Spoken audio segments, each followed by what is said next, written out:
The Chinese are our most lucrative travel market. Why wouldn't the Chinese resume coming to Australia once international borders are open and given what we've established through the pandemic? What do they mean?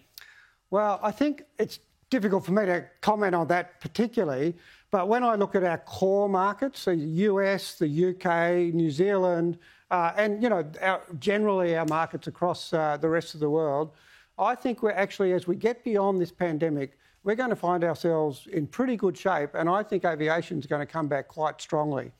So what I'm focused on right now is making sure that we deliver a world-class airport in Western Sydney that's ready for opening in 2026. So you're convinced that if the Chinese don't force their population to stay home and not come to Australia, if they're able to come to Australia, they will come?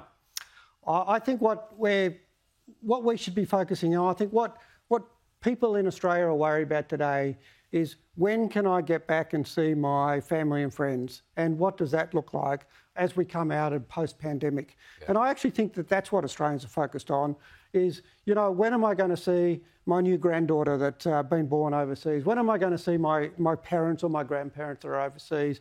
And actually, from an Australian perspective, that's what we should focus on. And we're still the best country in the world to visit anyway. Of course. As we know, the COVID-19 pandemic took a sledgehammer to domestic business travel. And, of course, those state lockdowns didn't do much, didn't help the situation either. But what's the reality out there in terms of corporate bookings? What's it looking like at the moment? Well, actually, so around the world, what we're seeing is that as vaccinations roll out in different countries, and I was this morning talking to one of the CEOs of one of the US airlines, and in the US, for example, right now, they're back to domestic travel is at 90% of post-COVID to pre-COVID. Now, at the moment, that is being driven by, family reunions and leisure, and they're certainly stimulating that. But actually, all of the American airlines are now cash flow positive. So what that's telling us is there's great demand out there to get back to travel. And business travel is going to be slightly behind that type of travel. So the first things we're going to see, I think, is that we will see where there's large domestic markets, we're going to see those aviation markets come back. And if we can get borders down in Australia, we will see Qantas and Virgin come back quite strongly on the domestic front. I'm sure it will. Qantas is talking about a 65% rate at the moment. That will obviously increase. I wonder, though, how many bean counters in the corporate world would forego the travel budget and just make sure that everyone could use Zoom. Well, I think that is certainly a topic of conversation. And I think that people are saying, well, actually, is business ever going to come back? But I've lived through, and, I ran Qantas International. I've lived through SARS, I've lived through 9/11, I've lived through the GFC. And to be honest, in all their different forms, we had the same conversation. What we're really talking about is quite a robust market. Why do business people travel? It's not because they're going on junkets. It's really because what they're really focused on is developing relationships.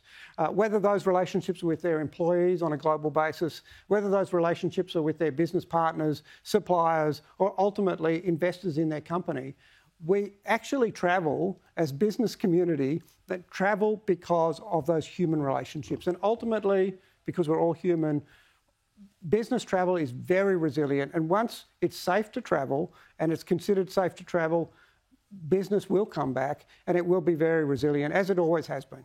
Just before we let you go, I'm interested, how is everything on track for Sydney's second airport, the Western Sydney Airport? Well, Western Sydney Airport is it's on track, it's on schedule for delivery in 2026. We've just announced that we're halfway through the the Earthworks project, so that is 13 million cubic metres that we've moved to date, of 13 million cubic metres, which is one of the largest earth-moving projects in Australia's history. A lot of dirt. We'll announce a contractor for the terminal coming up. We're on track. I'm very much looking forward to delivering a world-class experience for passengers that are moving through Western Sydney. And create the metropolis that airports around the world attract, right? Absolutely. So modern metropolises are built around airports. If you look at the benefit that Changi drives into, about 25% of Singapore's economy is driven through Changi Airport. The same with Dubai. As you know, that's not actually an oil economy. It's actually driven through the benefit that comes by having their airports. And the same is going to be true of the growth that we're going to see in Western Sydney. And Western Sydney is the third largest economy in Australia. 1 in 10 Australians live in Western Sydney. It's one of the fastest growing parts of Australia and has been for the last 20, 30 years.